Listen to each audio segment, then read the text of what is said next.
Greetings, friends, and welcome to the Gaming Adventure and Discovery Explorers, a show about our adventures and discoveries as we explore the world of gaming. On today's show, we're going to talk about my 5th edition Dungeons & Dragons campaign that ran from levels 1 through 17 over a span of over 4 years. Let's explore!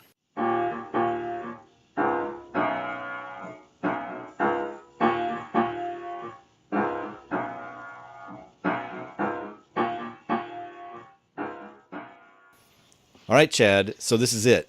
This is it. We recently wrapped up a 4-year, lots of different players, lots of different characters, 4-year 5th edition D&D campaign. Yes. Yeah, we did. Yeah, we did. Where do I even start? So let me start with this. Let me start with this question. I thought about Great. this right before we went live. Okay, cool. Is after it ended and all the players went home, how did you feel? How did you feel? I felt great on a few different levels. And not to brag too much, but maybe to brag a little bit, I thought that last session went really well. I think that's probably the best session I've DM'd. Things came together. People had fun. It felt like there was closure. I said this on, I tweeted this, but like there was a wish spell and there was the Raven Queen appeared and there was, there was stress amongst the players because y'all thought you were going to wipe and, it was great. And so I really felt accomplished. Sorry, I just heard a weird noise because we have a dog. So just Twitch followers and everybody have a new dog. And so I'm just alert to weird noises in case she's in trouble, but it's fine. So that was it. And a little bit of relief. It was long, right? And 4 years. That's a long time. Yeah, it was. And so that answers your question, I think. So a lot, but it was positive though. It was positive. And to back up what you said, having the prideful comment, I will say that I thought the last session was a great one, and it really ended that campaign on a high. I think all of the players felt that their characters wrapped something up. Yeah. And felt heroic. Yeah. And it was really cool. It was good. So well done. Thank you. Yeah, and I was contrasting that last session a little bit with the 4th edition campaign, because that was another one that was a long multi-year campaign. And my critique of 4th edition, which I largely enjoyed as a game system, was just the battles were so long. And I remember that last session, I had a great monster and multi-level battle, but it was like 4 hours of just pure combat. Yeah, right. And I just remember the grind of it more, and my creative stuff, it didn't feel as creative, and it felt like it ended. And there was some nice stuff. Like I felt mostly happy with that, but I think this one there was just so much more dynamic. Excuse me, it's much more dynamic and fun. Totally, I agree. So we started out with, and correct me if I'm wrong, during this campaign you used Hoard of the Dragon Queen, Out of the Abyss, Princes of the Apocalypse, and some of Kobold Press's Book of Layers. Is that correct? Yes. Yeah. Okay. Yep. With some pure kind of homebrew pieces added in or throughout also. Yeah. So my first question is... no, that was it. The Book of Layers too. Yeah, you mentioned that. Okay. Yep. Why those particular adventures? Why did you pick those? Yeah, great. Well, the first one was purely, Hoard of the Dragon Queen was the book that was at launch. So that was released the same day as the Player's Handbook. And that was actually the book I bought first because the Player's Handbooks were sold out of the first like 2 or 3 stores that I had gone to. So, and one thing about I just believe is that, professional game designers, practiced, even kind of accomplished amateur game designers are better at it than I am at creating dungeons and adventures. Yeah. Doesn't mean they're not flawed and that I improve them, but they have the time and the energy and the practice that I don't have. So I also, with a new game system, wanted to lean into that, to take some of the burden off so I could focus on the mechanics and kind of the players and the player characters and stuff. So that's why we started with Hoard of the Dragon Queen. Okay. And are those modules, are they linked story-wise together? Or No, did you find a way to link them together? Yeah, I completely created the linkages. They all take place. They're set. The Wizards of the Coast adventures are all set in Faerun, and so I think there might be some references to some of one another, but none of those are connected with one another. So Hoard of the Dragon Queen does have a sequel, but it's the something about Tiamat. It's you fight Tiamat in the sequel. And once we got to that point in the adventure, Out of the Abyss had just come out, and I was really interested in the Underdark and demons. Oh, I always have been, frankly, and especially then, I was just really it was a perfect kind of synchronicity for me that had come out right around the time we were approaching the end of that module. And I. Just to keep answering your previous question about why all those different adventures, I surveyed the group at the time. I don't know if you remember this, Galen, and I asked everybody. So, we're finishing this adventure. We can either start over, we can continue on with these characters, or we can start with other high-level characters. And I wasn't really that interested in the Tiamat module, just because there was other stuff. Again, Out of the Abyss was really shiny to me. Yeah, yeah. And the general consensus that I got back was, we like our characters. Let's keep going. So then, I just kind of hacked it together. I had planted some homebrew seeds from the beginning that made it fairly easy to flex. The judge was an entirely homebrewed character based on some other, actually Cormac McCarthy's novel, Blood Meridian. There's a character called the Judge that he was based on. Okay. Which is not a D&D-ish at all, but it's set in the American West. Yeah. And it's a really brutal portrayal of the American West that really leans into the violence and kind of asks... And Cormac McCarthy's just a great, challenging writer. And there was a lot of... It's a very violent book, but it doesn't glorify the violence. Okay. But it plays with themes of redemption, which is really weird in this setting of murderous violence. It's a great book, so may or may not interest other D&D people. So that figure wound up being the main bad guy, and I had planted him in the very first session. With some mystery there. Planted him really well in the first session too. I remember. Do you remember that? Yeah. Oh, I totally remember. It was like, oh my god. Yeah. Yeah. What do you remember about that? I'll compare if that's what I remember. I remember thinking that. This was like he was Darth Vader and the Emperor all wrapped up into one. Oh, right. Cool. That's the kind of vibe I was getting off of him. That he was both in charge of everything on a planning macro level, but then that he would also get up in your face and kick some butt if you ever got on the battle mat. Wow. So right from the beginning, I thought this is the guy. That's the person. That we got to watch out for. Thank you for saying that, because all I remember was that he appeared, if there's, I don't know, if you're not familiar with Hoard of the Dragon Queen, it opens with really this kind of bandits or something, and occult figures sacking a town, and it's a small town. And I planted the judge there, and all I remember him was scurrying around and finding an artifact and then leaving. So that's my memory of the judge. And so I'm glad. It sounds like I sold it better than I remembered having sold it. Yeah. Yeah. So anyway, go ahead. So since you planted him in that beginning, but he was through all of these modules, were there characters in the other modules that you adapted to be the judge, or did you just put the judge in those different modules yourself? Yeah, a little bit of both, for sure. Okay.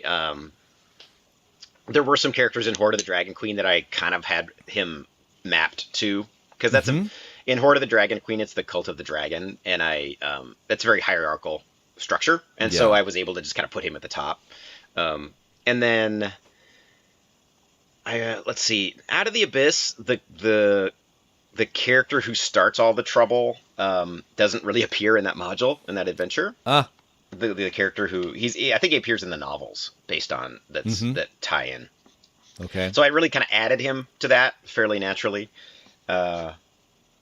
and yeah, and Princes of the Apocalypse I just used later on as his base, so I didn't really use the plot elements of that. Gotcha. So yeah, I just kind of added him because that was serving a different function in that campaign. Mm-hmm. Mm-hmm. And you mentioned various times in this earlier questions homebrews and reskinning. So why the homebrew? Why didn't you just run these things straight? What was it? Oh, well, and this is advice that I have for all DMs. You have to own your own content at the table. So no matter what the adventure says, you're the one who's answerable for it. Mm-hmm. And if there's something that doesn't make sense, if it's a plot hole or if it's whatever, you're the one who's going to have to fill that hole when the players ask. If it's not really compelling or if the antagonist is not exciting, that's your fault. So it's not the adventure's fault. Yep. And on our previous conversation about the Sinister Secret of Saltmarsh, it was the same ethic that I had with those smugglers. So in that adventure, spoiler, there are smugglers in that adventure, and they're like smuggling like boring things, and so like I think it's the DM's responsibility to make it work, right? And it's a privilege. Also, it's the DM's privilege because you get to use your own creative expression, even though you're using the module. So that's an opportunity to then think like, I had this character who had inspired me that I'd read about, and I got to, figure out like, wow, that he's really cool. How would he be in D&D? Yeah. Okay. And that's really, my mind works that way fairly naturally. So then the next question is like, okay, how does he and how doesn't he, and how can I, make it work and interesting and make him fit? Mm-hmm. So it's all of those reasons, and I think I couldn't really. At this point, I don't think I would ever just 100%. I don't know that it's possible to, in fact, 100% not homebrew. Yeah. To 100% follow a module, Mm-hmm. piece by piece, just because, it's a little, I don't know, maybe you have reflections on this in a way that I don't, but, I think about when a troupe of actors puts on a play, even if it's an old play or something that's well known and well written, you have to breathe your own life into it. Yeah, yeah. And it has to be unique somehow, and just following the script is not going to get you what you probably want. Right. If it's too strict. I don't know. Is that the same in the theater world? Yeah, it's kind of similar. I think also what would help me maybe is if let's clarify what we're talking about when we talk about homebrew. Oh, like yeah. how Great. How deep is that? Is it as simple as changing a name, or does your version of a homebrew require a more in-depth change of the material? Yeah. Oh, I love it. Yeah, let's dig that out. Let's unpack that because I've never really unpacked that. So the word, homebrew, it's I think based on like beer brewing, right? Yeah, and so right. Beer brewing, that's actually you're creating the whole thing in that case, I guess. I've never actually brewed beer, so I only have a kind of general sense of what happens. But you buy the equipment yourself, you do the brewing process yourself. I guess it's pretty complicated. I was thinking of homebrew in this setting as any modifications, any of your own creative additions to an adventure. I was considering when I say homebrew, I mean that's the low end of the spectrum. The high end of the spectrum is creating your own campaign out of nothing or whatever. Yeah. So I've been using that word to include fairly light things, whether it's just adding some background to some bad guys or entire dungeons that or parts of dungeons that I created, or plot elements or whatever. Yeah. So it's basically taking all those, if we go back to the beer brewing metaphor, taking all those ingredients and then recombining them in a different way that maybe doesn't follow the recipe that's in the book, right? Yeah. And then like adding in your own flavor. To go back to your question about the acting thing, it's totally like that. As you get a script and you read it over, and you have you may come at it from just a different angle than someone else. So in that sense, every time you go see a show, you're watching somebody's homebrew, that kind of way. So, yeah. Okay, my little dog is about to poop where she's not supposed to, so I need to take like a 5-minute break. Is that? Yeah, that's fine. We Okay, can do that. Okay, hold on. Okay, you need to go outside. All right. So, folks, we're going to take sweetie. a small 5-minute bathroom break, and we'll be back in a moment. So I want to lead into another question about the homebrew stuff. Yeah, cool. You mentioned, I think you mentioned in your shows on YouTube as well, that you borrowed some of the stuff from, some ideas for some of the, like the gang early on from Sons of Anarchy. Oh, yeah. And then you mentioned the judge coming from Cormac McCarthy, Cormac McCarthy idea. Yeah. What else in there, in this campaign, where did you draw some of that inspiration for your homebrew stuff? Where'd that come from? Oh, yeah. Huh. Yeah, I mean, those were the biggest ones. There must have been some stuff later on. And the madness, the demons. I'm trying to think about the stuff of the campaign. A lot of it is like whatever little bit or a piece. Somewhere along the last 4 years, I think I revisited some of the Earthsea stuff from Ursula K. Le Guin. Oh, okay. Have you ever read those books? I have not. I know of them, though. You really should. The first one, The Wizard of Earthsea, is a little traditional. Yes, I think it's her first published novel, in fact, so early in her career. But there's still a beauty to it, even though the structure is fairly kind of traditional. But anyway, in there, that kind of the way it treats magic is really, really, like I said, beautiful. But that whole true name thing is part of it. So everything has a name, and if you know its name, you can influence or talk to it or control it differently. And so part of being a wizard is learning the name of mundane things. Okay. If you, as a wizard, you have your true name, and then you have your kind of use name. And so to know someone's true name is really like an intimate way of knowing someone. So it's only your closest friends know your true name in that setting, and because your adversaries can use it against you. Right. And then in I think it's The Farthest Shore, the third book in that series, there's a character, if I'm remembering right, who is so powerful it doesn't matter what his true name is. Like he's kind of beyond all that. Okay. And so, that wasn't quite what I was thinking of with the judge, but that I think that was where and that's appeared elsewhere. She didn't invent that idea of a true name mattering. I think that's a Fey idea, the Rumpelstiltskin thing. Sure. So that was kind of what I was thinking about when I think I discovered that she wrote more of those books, kind of during that 4-year period. So I had read some of those, and I still haven't read all of them, but I plan to. So that was another big one. And then a lot of it is the podcasts and media and stuff just from D&D. So hearing what people like, Mike Shea of Sly Flourish, I know you're a fan of also. Yeah. And what those folks are doing and how they're handling it kind of gives me new ideas. I can't think of ways that it happened in this campaign, but I think there's always something about Battlestar Galactica and Walking Dead. Like those are my heaviest influences. Oh yeah. But I can't remember specific kind of plot elements or characters that I stole. Yeah. I know that was part of your flavor as a DM is including some of those like little pop culture Easter egg things in there, just little references like someone's name or the way someone does something, which I think is a lot of fun. I really enjoyed it because I assumed it would be, and I was correct most of the time. You kind of use it as a shorthand for letting players know about a character. Yeah. Which is, I think, a really clever way to use them. Yeah. Yeah. Thank you. And I think some of that's subconscious, but that's right. I can't remember who.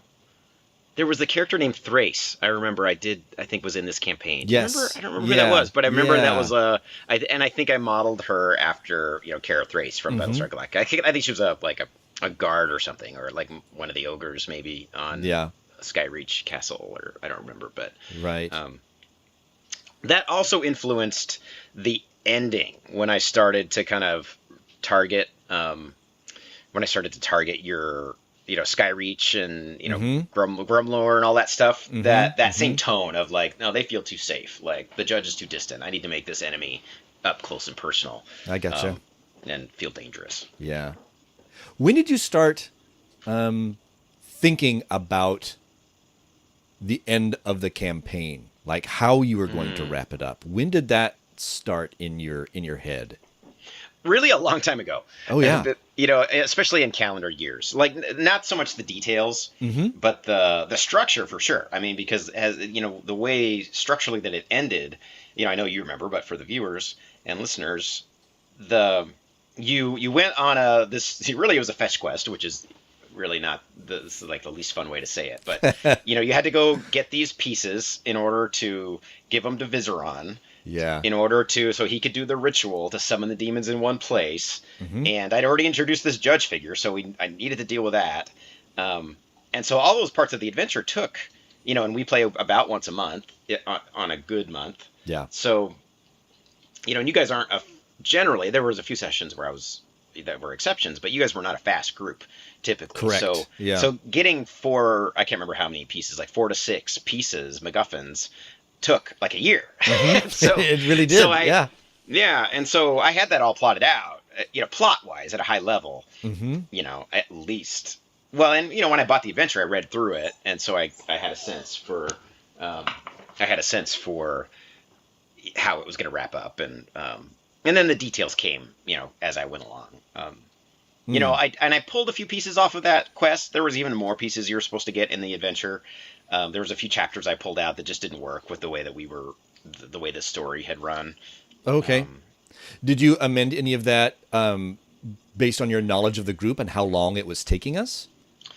Not really. It was more about the plot and the way the story was, and the judge. I had the judge there instead, and I couldn't really think. There's a whole thing, and it looks really cool. There's this whole fungal wedding. Ooh. Chapter that I know, and it looked really cool, but we hadn't really done any of that. So it's Zugtoy, I think, marries this giant underdark fungus or something. That's awesome. Yeah, and Jubilex, I think, crashes it. I think that's the plot of it. But the way, I just couldn't figure out how that would fit in without adding. I mean, kind of a little bit to your point, without adding a year to the right, the campaign. Exactly. Yeah, and so I think it just would have been too far to go. Even though it was a cool thing, I love, and I know, we know each other's taste. I know you would have loved it. I think the group would have loved it, but there is that thing, right? Is what I'm introducing as a DM? Is it moving the plot forward? Am I doing it just because I think it would be cool, or is it moving things along? And occasionally it's nice to do things just because they're cool. But then you have to weigh them as like, well, okay, how long is it going to take my players to get through it? That kind of thing. Yeah, and I think the way we play, being, in our 40s and being able to barely, average 12 times a year. Yeah. There's an opportunity cost with every decision you make as a DM. Yes, everything you have them do, you can't do something else. And it's not like you've got 50 sessions a year to do subplots with. So I think they're very precious that way, which in a perfect world, I would love to experiment more, do more, have more kind of flavor or more kind of side questy kind of things. Yeah. But you just have to weigh it because it's precious. It's precious. Yeah, it does make me wonder about like Matthew Mercer and the Critical Role gang, the sort of the riches of time that he has.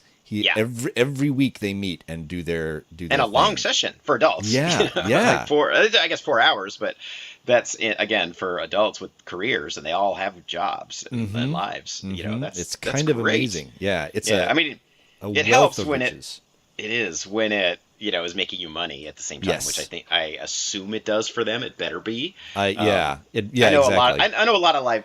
The vast majority of live live play streamers aren't making money, but if anyone is, I'm sure they are, which it should be. At the very least, it's a resume builder and all that good stuff as it should be. But that helps you, that helps carve out time. Yeah. So another question I had, it sort of blends into this one, we just talked about your thoughts for the ending and how that was in your head for a long time. Mm-hmm. Was it difficult to maintain this narrative over the span of 4 years? Yeah, it wasn't difficult. It did get a little tedious. Okay. So plot-wise, it wasn't that complicated, really. It was pretty linear, which is actually something I want to do differently next time. Mm-hmm. And those adventures, those big WotC adventures, tend to be, though the one you ran wasn't that linear, really. And I think Storm King's Thunder doesn't look that linear. But but I knew what you guys were doing. I knew. Like Hoard of the Dragon Queen is very linear, and then there was part of the homebrew thing that I think I referred to was like I needed a creative outlet, so that's part of the reasons that I tinkered with stuff. Right. And I was just like, oh my gosh. I mean, one reason we use the word MacGuffin and fetch quest is that it's you kind of see the edges of the world a little bit. Like you kind of see what's happening. You see the meta. You're aware, or at least I am. I'm very aware of the meta when it's like, okay, go talk to a guy and go get a thing and bring that back to the thing. And the less of that I'm aware of, the better. So that was a large part of why I wanted to end the campaign anyway. We could have gone to level 20 and we could have had longer time between levels. Like we did not advance. We advanced very quickly. We did. Even at high levels. Mm-hmm. And, in fact, the rules tell you kind of not to do that necessarily. But I was, not tired of the judge, but, I was I was a little tired of the plot and the story and the Viseron and the Underdark and over 4 years my interests have changed, wildly, and I still like those things, but like we talked about before, like my interest in kind of the OSR and some of those other creative things, and Matt Colville is coming out with Strongholds and Followers in a few months. It's the supplement for those kind of rules, and I don't have concrete plans for that, but I have vague intentions of including that in my next campaign, and that wouldn't have fit in this campaign, the way maybe bits and pieces, but that ship had kind of sailed. So so that was more of the challenge. Okay. It was because I was wondering about because you mentioned the fact that we were a once a month group, when we were lucky. So I was wondering about keeping the thread from month to month when there's a gap in between is how you ramp back up into the plot. Yeah. So the plot wasn't the problem. The details were the problem. Okay. And thank goodness, it's a blessing and a curse. We had at least 2 members of the final group who were great note takers, very meticulous note takers. Yes. And that's like, I'm not kidding. That's great. Everyone who is at all inclined to take notes during a session should. But as a DM, remembering like non-player character names or little details in the session that didn't follow the large plot, like small, like the way a negotiation went with a non-player character. Right.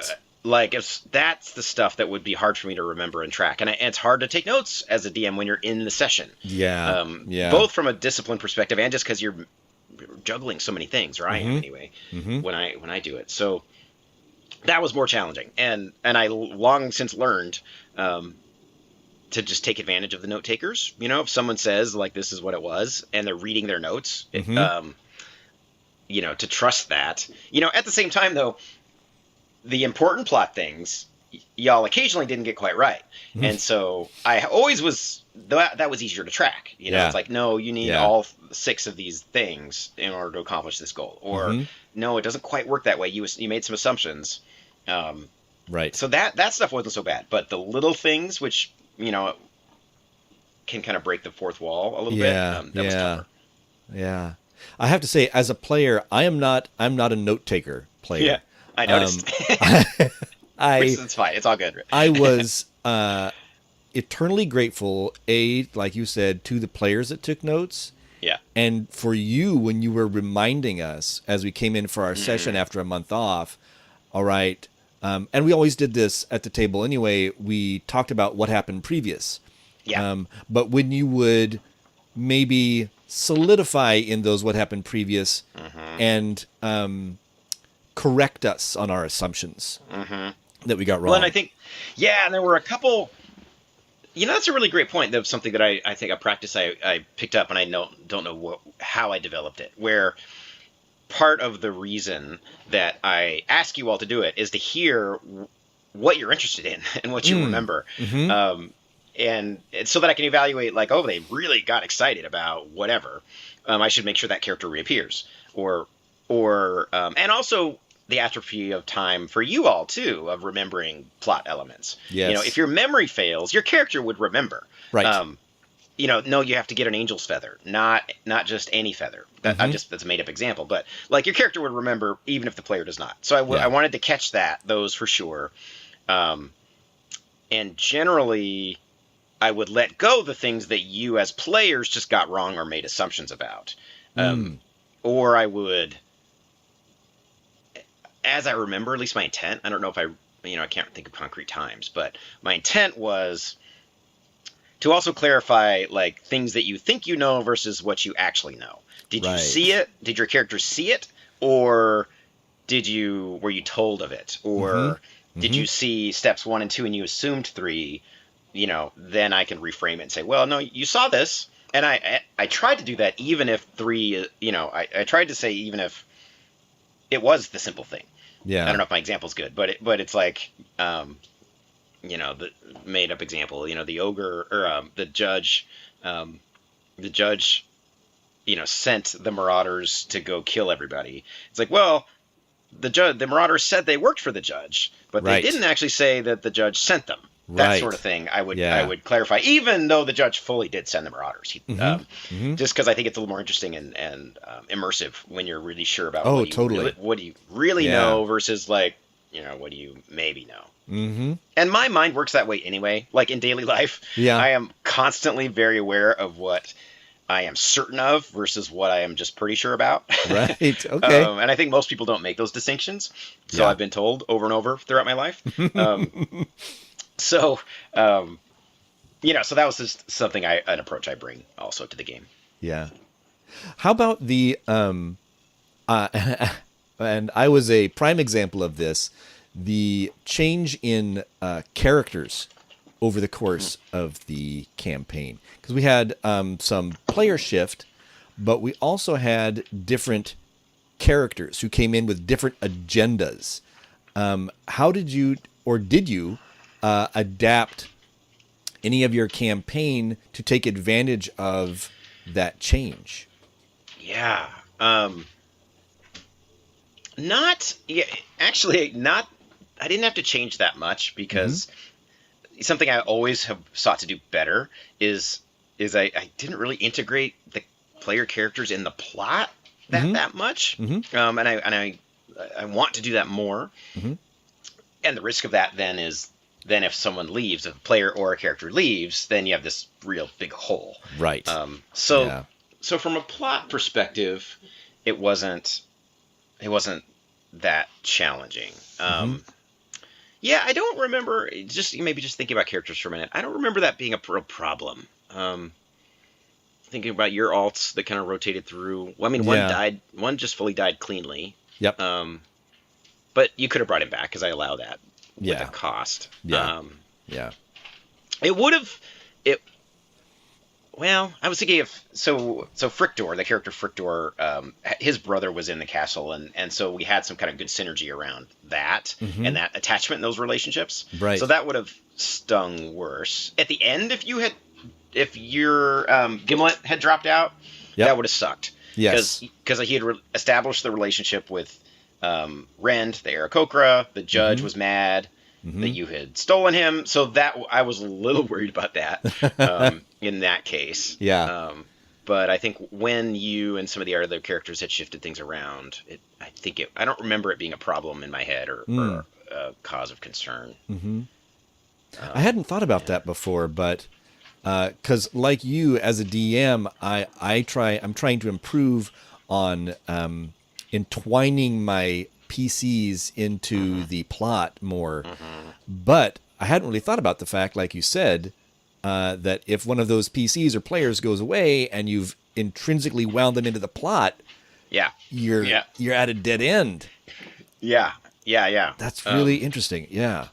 And I think the answer is probably to weave kind of backup threads. I think the answer is probably not to weave any threads, or not to not do that, but make sure that other player characters there's multiple angles to any one thing. Yeah.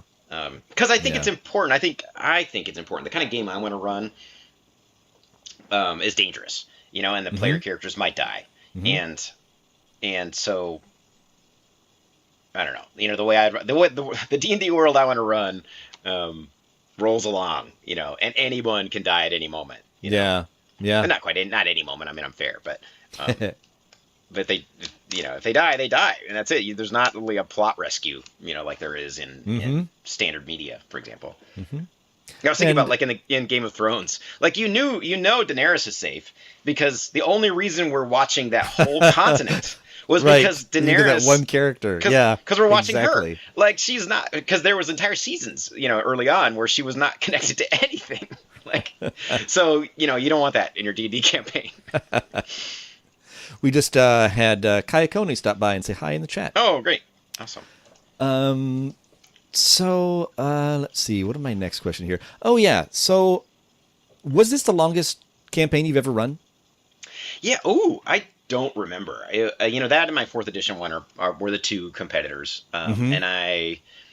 So 4th edition, maybe we can figure it out. Came out in 2008. I think I started that campaign maybe in 2009, probably. Okay. Yeah. And then we ended it.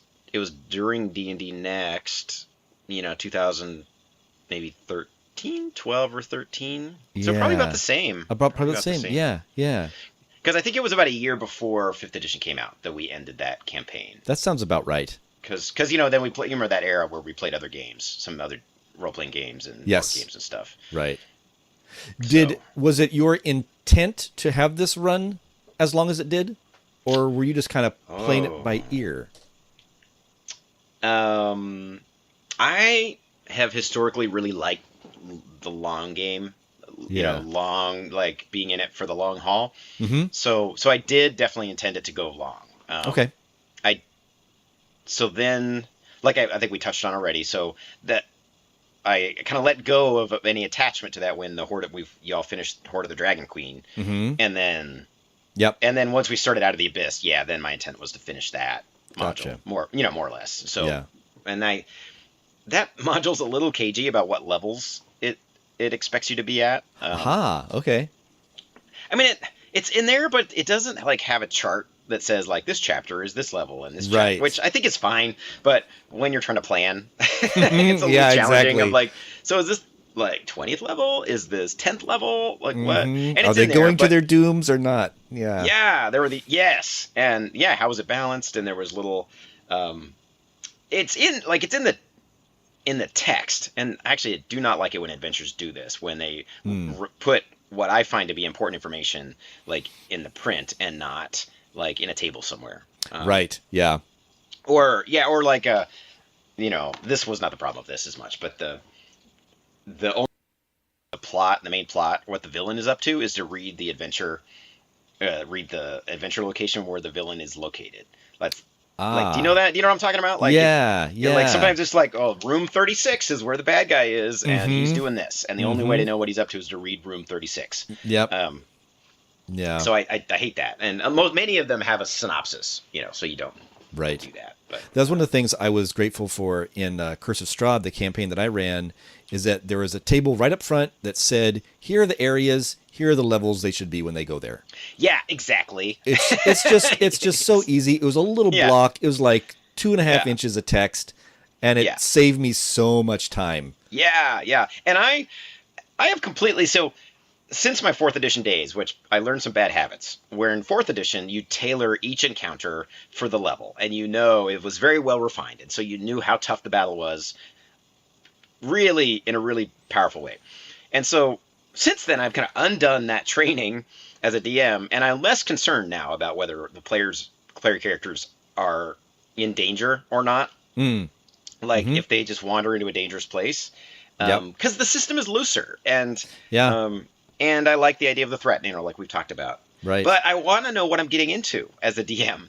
Like, I want to know, like, oh yeah, this is going to be tough, because then I can be thinking about escape routes to make sure that they have available, or maybe I'll tip my hand a little bit and let you guys give you a clue or something, or whatever. And if I don't know that, it may be halfway through the second round when somebody has dropped.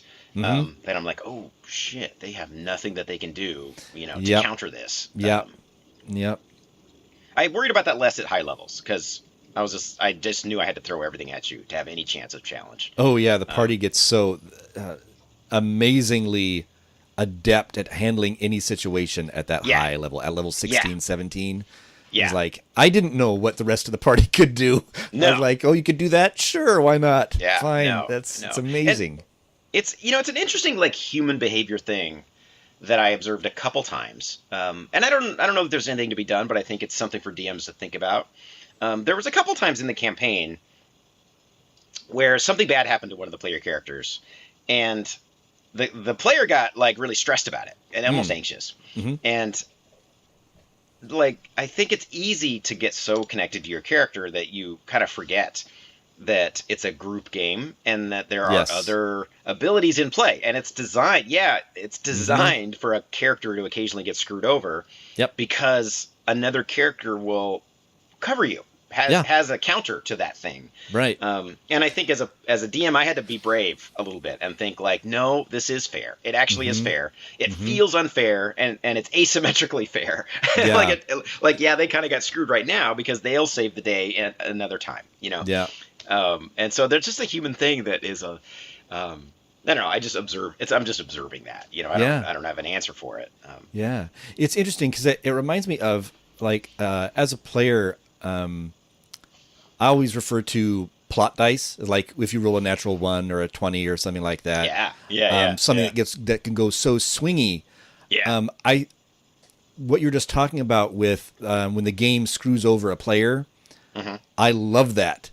Because for me, I look at that's an opportunity to develop character in a story.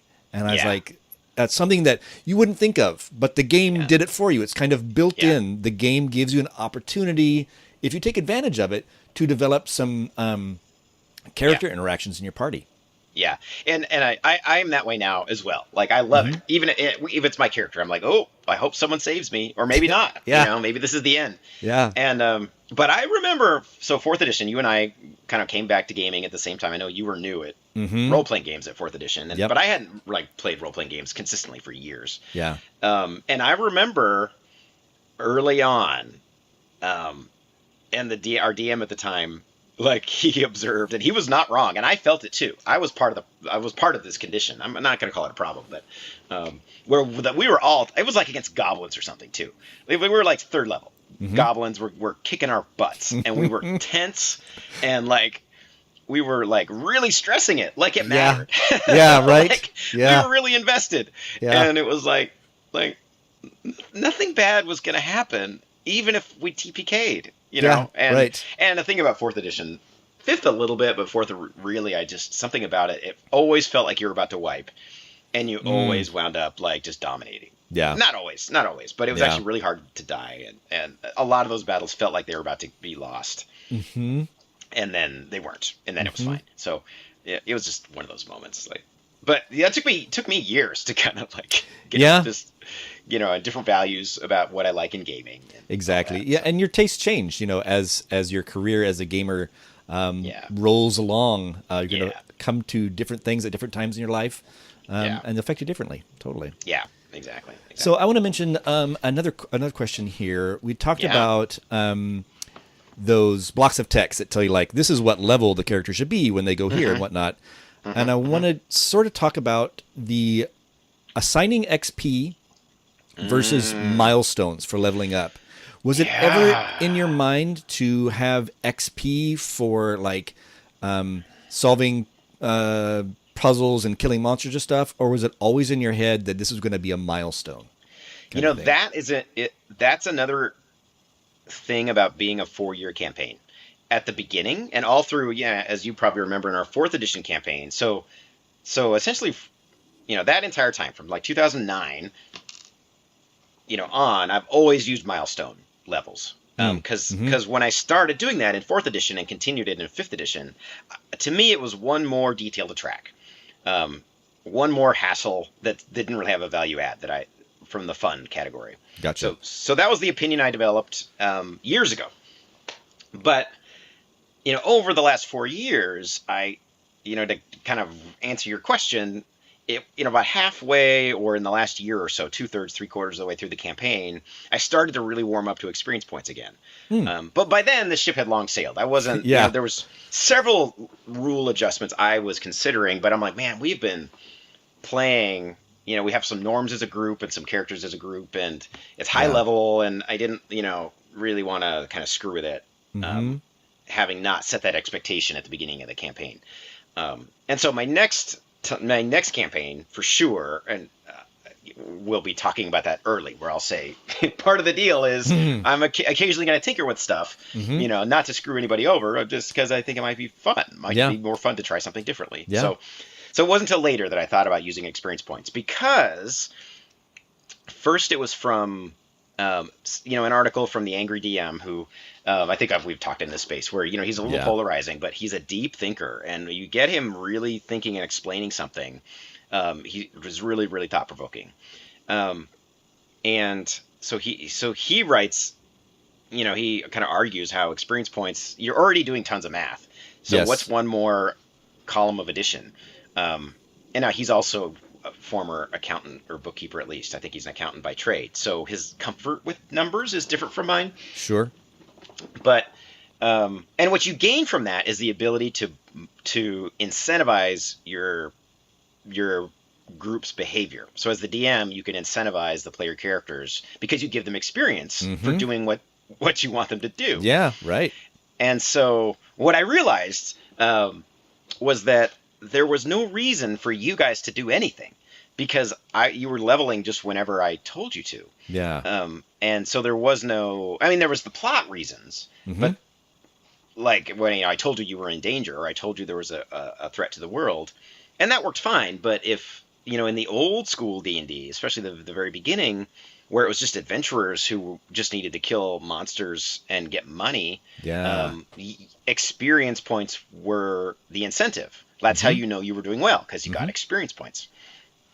And so, if you're thinking about the world that you're in or that you're simulating in Dungeons & Dragons, if you have experience points, now you open the space up for just adventurers who are stirring up trouble. Yeah.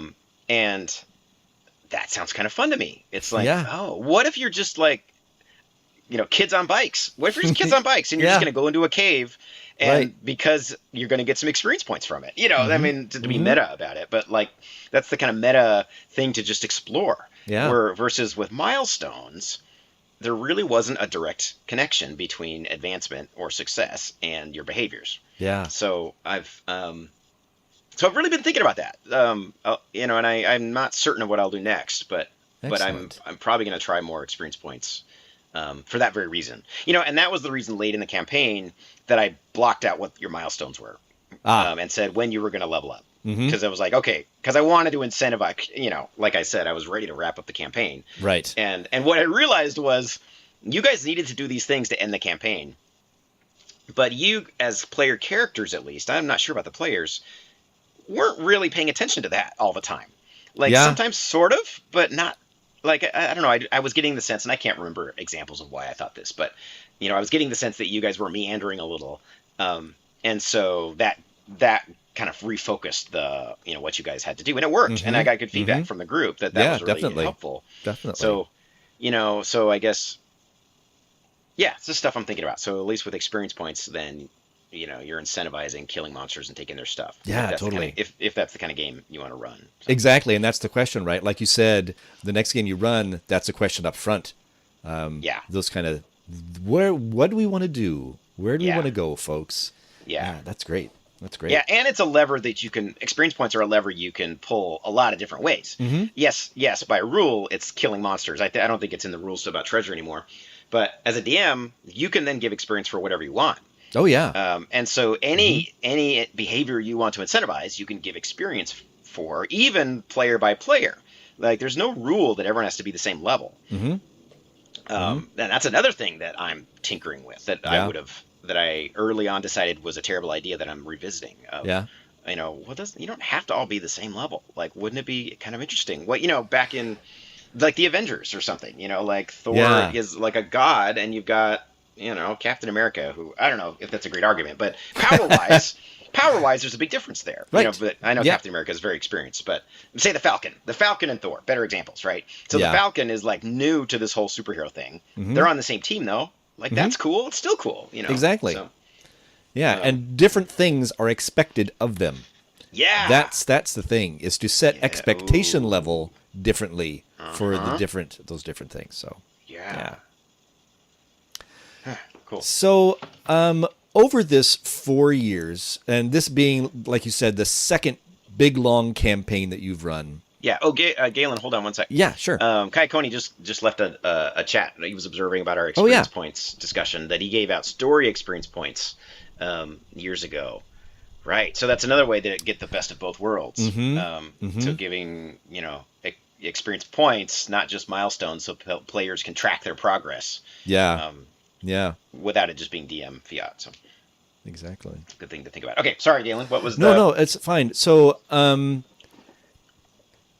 looking back over this last 4 years, what was your big takeaway? What did you learn as a DM over this last campaign? Oh. What are your big takeaways from it? Yeah. I think I might have touched on this before, but especially to go for it sometimes, especially at high levels with the monsters, like, don't hold back. Yeah, actually, there's two things there. One is the prep. When you're prepping for an adventure, especially at higher levels and with caster adversaries, you have to prep those in advance. You have to read some of the spells. You have to have a plan for when they're going to use what spells. Especially if you're a beginner to intermediate dungeon master. Because then, the second part is, then you can go for it. Then you can really try to kill your player characters. Yeah. And I don't mean that in an unfair way, but kind of back to what we were saying, especially at high level, but even lower levels, trust that they'll figure out a way. It's their job to figure out a way to get out of stuff. And that's the related thing. So, whether it's a nasty effect that just got nailed on them, on their character, or, a tricky trap or something, like, you have to kind of trust that they'll think of a way to get out of it.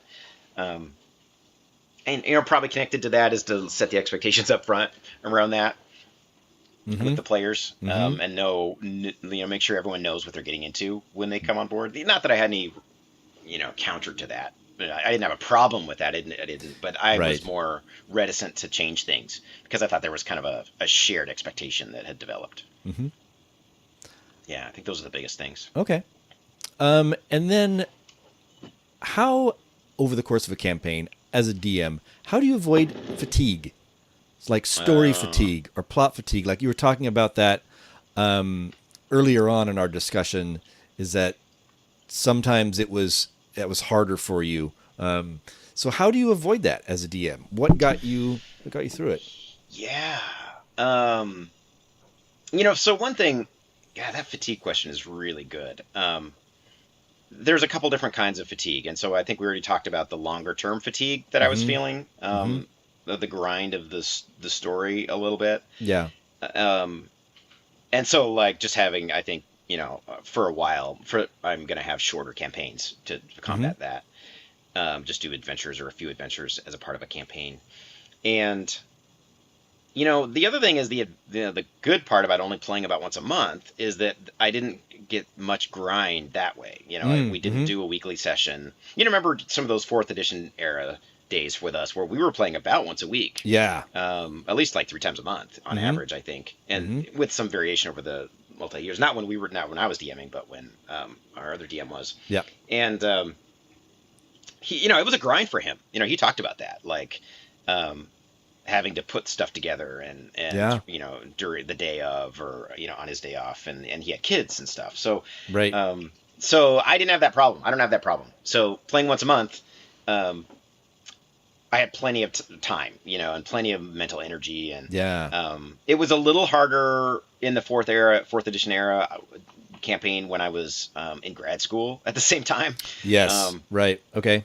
But even then, it was kind of a relief to think about, all this stuff. This is one of the things that helps keep me happy and sane. So, and then the other way of fatigue that does happen is in the session. And that's why I do not understand how DMs, even in early editions, could just DM for like 12 hours. Oh my God. Or more. Yeah. Like, I just don't. Oh my God. So I do get tired. Even after 6 hours. Sometimes there's exceptions if a combat goes well, but between all the improv, which is exhausting to me, frankly, especially if you guys are, and I'm trying to keep it ahead of you and keep the details straight. And and some of it is, as a DM, I'm probably not as efficient as I could be. That's something I want to work on. Where I'm flipping through a bunch of books and I stand up a lot and I'm moving around and I'm trying to, be a referee, be fair, and all of that just takes energy. And so that wears me out. Like I would much rather play like maybe I think 4 hours is pretty good for me, about my sweet spot. Maybe 4 plus. I think we tend to go 5 or 6. When we play here. And that's harder, like I said, and depending if I got a good sleep the night before or all that stuff, So it is DMing is mentally exhausting, but what follows on the heels of that is it wears you out physically too. Just sitting there and thinking, and like you said, being on top of everything. Yeah, there was someone just made a comment. It was Sprocketeer. Thanks for the comment, Sprocketeer. They say, at our peak, when we were all unemployed during the 80s, we would play 7 days a week, all weekends. Probably couldn't do that now. They're 56 years old. Yeah. Oh, boy, I can't even. Even if I had the time, I don't think I could do it. Well, and how do you, I was been thinking about this a little bit. I guess you just randomly generate a dungeon. You can't read a module, and you sort of can, I guess, if you're reading it in real time. But usually there's some nuances there, or if your players are waiting for you, which is fine, and that happens no matter what. There's going to be some kind of hangout time. Sprocketeer says it was a time before, wives, jobs, and kids. Yeah, without distractions for sure, or dogs who were going to poop on the rug. But I was thinking, because some of those materials have, the DM's books have dungeon generators in them, and Sprocketeer says we had time to create worlds. So I guess if that is your thing, here's Kai Coney says before the session, I have the delusion that after the session I'll take notes and do planning and all that. Yeah. I always thought that, because I figured out really early that during the session I couldn't do it. It was too much bandwidth. And I thought, after I'm done, that's when I'll do it. No, that's when I want to go to sleep after the session. That's when I want to sit down and relax and just let my brain decompress. Yeah, I do try to take some notes. About what happened. Never future stuff. No. And I mean, and Kai Coney and actually Kai Coney let another note, which was which means a bunch of things end up getting lost. Yep. Like we talked about. But you guys have seen my table where I've got books all over the place and maps and got the X cards out and my pencils and my minis and but I got to put all that crap away too, and so that's a whole thing in itself. So but there's just not much. I'm done. I need a break. This Sprocketeer again. We used an event log to quickly note down key incidents. That's smart. And that's part of that as well. That goes back to when we talked about players keeping notes.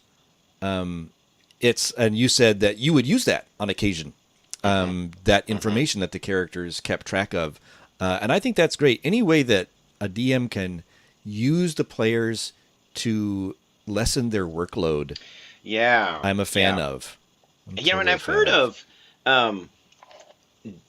DMs. Oh, actually, here's another one from Kai Coney.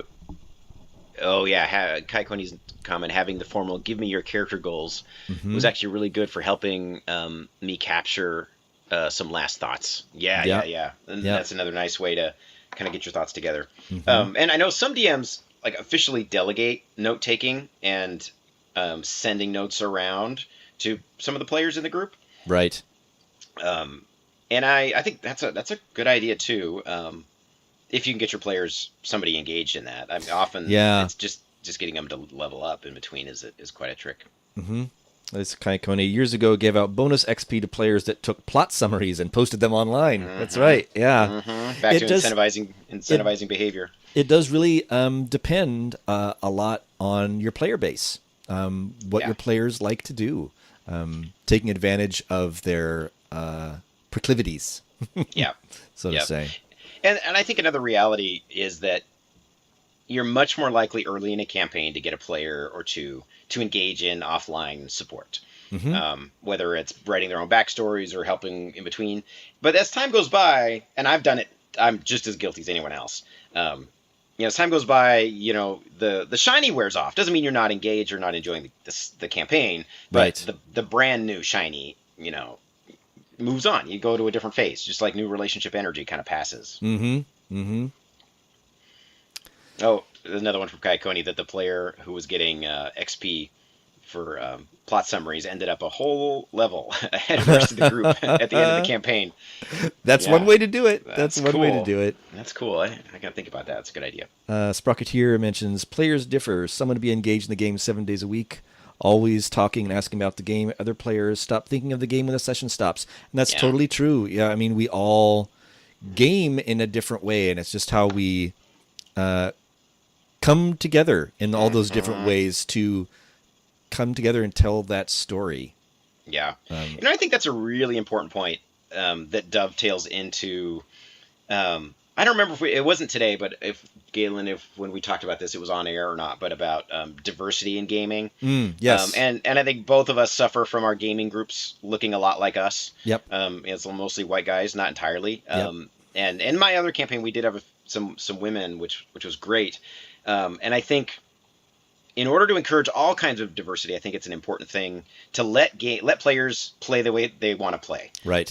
Because especially new players, which if you're trying to get new people, are going to have, it's not necessarily their full-time hobby or a big hobby for them. Yeah. And so if you want more varieties of people, you have to just kind of accept that not everyone is going to be that interested to play the metagame for hours after the game itself. Right. And I'm always more than happy for that to be the case. If the player comes and is attentive and is a good player at the table, that's really what I ask. And I'm more than happy personally as a DM to carve out time for leveling up before the session or, and I think it's worth it to let players have a little thinking time during the session. In a perfect world, it would move fast. Yeah. And that's something I've wrestled with, but I've always decided that it was worth it to have new players feel safe and relaxed. And ask questions and do the research they need to do. Exactly. Yeah. So I totally agree. Even though sometimes I just wish they would just cast whatever first level spell, whatever. Yeah. I hear you. It especially kills me when they're like, and I know it's. I mean this with love, like searching for just the right spell to cast when the monster has like 3 hit points left. Yeah. And it's like just breathe on it. It's fine. We're done. Just go kick it. And just give me an excuse to kill the thing. So, I think that wraps up all my questions about the campaign. I have one last question. All right, great. For you. Okay. What's next? Oh, yeah. So I am definitely... So I've made some... I have some ideas. So I think I'm probably going to stick with 5th edition, at least for the immediate next thing. And I've sent some feelers out, and I know you were on that, and actually Kaikoni is as well. And it's that mix. I want to, do another adventure with some of these things that we had talked about, of mix of new players and familiar players. Right. Sorry, looking at the dog again. She's moving around. It's fine. Low level. Also for some, I want to get some ideally some brand new 5th edition players starting at first level. That's great. I don't know, but start at first level, try some new things. I've really enjoyed that old school feeling. So something a little more exploratory. Another thing that I didn't do with this campaign that I am going to do next time is that session 0. Where I'm clear about, here's what I'm inviting you to. 5th edition D&D, first level, whatever. And then here's what's open for discussion. I'm Right. Kaikoni, I'm glad you're on, because Kaikoni, I know, for example, having gamed with Kaikoni for a long time, that he prefers, and maybe his tastes have changed, so we'll have this discussion, but I know generally he prefers a more heroic feeling to his games. So whereas I would love a D&D version of Breaking Bad, where you're like playing with the less bad criminal. Right. As a player and a DM, I would love that. I think Kaikoni might enjoy it enough to do it, but he wouldn't pick that first. Yeah. Or hasn't historically. Again, Kaikoni, I don't want to speak for you too much. But so I want to have a session 0 where we talk about that. And then as a DM, listen to where everybody's at and kind of craft a campaign based on the biggest overlaps for that. So and then we'll probably stay low. I'm thinking a couple adventures with more. Another thing I want to do is more downtime, more. Right. Kaikoni says accurate. So yes, I do pay attention to what my friends say. I get a cookie for listening to. That's right. So having downtime. So having thinking about like adventures that a human being goes on, like normally in the world, like a real adventure. Like, you don't do it nonstop. Maybe some people do, but you don't do it nonstop day after day after day after day. Whether you're playing a professional sport or whatever, you're doing it like once a week. You go to the dungeon, or and then you got to go back to your jobs and your family, and like maybe just want to just relax and not go to the dungeon, or I don't know exactly, but build in the downtime, build in some. Slow it down so there's a sense of like being in the world a little bit more. Totally. I think in that last campaign, you guys were either above or below the world a lot. Yeah, right. This is that space that is what I'm interested in right now, but I'm already getting ideas or a sense from some of the who I'll be playing with that they have other ideas, which is totally fine. I'm kind of liking the low magic sword and sorcery feel a little bit, which is relatively new for me. Also, you remember when my 4th edition characters were always like monsters of some kind. Yeah, totally. It was a tiefling and a half orc. That's right. Yeah. Yep. I'm kind of liking like the Game of Thrones feel, where it's like everyone's a human, but then the world is weird, or Conan the Barbarian or whatever. But I'm also at least 2 of my players, and you're one of them, have pitched ideas of not human characters. And I think that's great. That's great. And I would rather it'll be great no matter what. So again, that's an example of like, I was leading this way, but that's not at all going to make my fun less. Yeah, exactly. And it'll be better. It'll be better because, I love, player engagement is the best. So. Yeah. Yeah. Well, I'm looking forward to it. I really am. Yeah, I can't wait. Yeah, and then and I apologize if you are someone I know and game with, and I didn't invite you to this next game. I'm rotating, and we'll rotate in next time. There you go. Like you said, you're focusing in on smaller, more compact things, so it'll give you the time to tell more stories. Yeah, I always feel bad, but there's only so much time at the table. So that's right. Well, I think that's going to wrap us up for this week. Thank you so much, Galen. Yeah, thank you, Chad. And thanks to Kaikoni and to Sprocketeer for saying hello in chat, asking some questions, and sharing some of your experiences as well. It's always fun to hear about how people game. I love it. Yeah, cool. Oh, and a quick, we'll give Kai Coney the last chat word, which is he used to give out player surveys in advance of his campaigns that would ask also about combat and story balance. Oh, that's a really good point. I hadn't thought about that question. Yeah. Oh, that was the question I was going to ask you. So you're going to hear it at session 0. Yeah. Oh, and he stopped doing it when they all conflicted. Yeah. So I think with that, we can sign Chad, off you here in a want second. to say anything about your channel? Any of that? Yeah, and so we will we'll be releasing this on my Continuing Clockwise YouTube channel. I would encourage you, if you're watching this there, or even if you're not, to go over there and to subscribe and to like the video if you like it. And then the primary way that'll be transferred, we'll be doing on podcasts. So if you're listening to this podcast version, this audio podcast, we would love and benefit from a review, and 5-star reviews are also great. Yeah. And for me, Kayakone just cheered 200 bits for the channel, for the stream. Thank you so much for that, Nice. Kayakone. Appreciate Awesome. it. Yes, this is my channel. This is I am Zobme. This is my thing. I do streaming daily, variety streamer. You can catch me here. You can also catch me on Twitter at Zobme as well. And we'll continue doing these because I have a good time recording these. I think it's a lot of fun. Me too. Alrighty. So that's going to do it for us, folks. Thank you so much for stopping by and saying hello, and we will see you next time.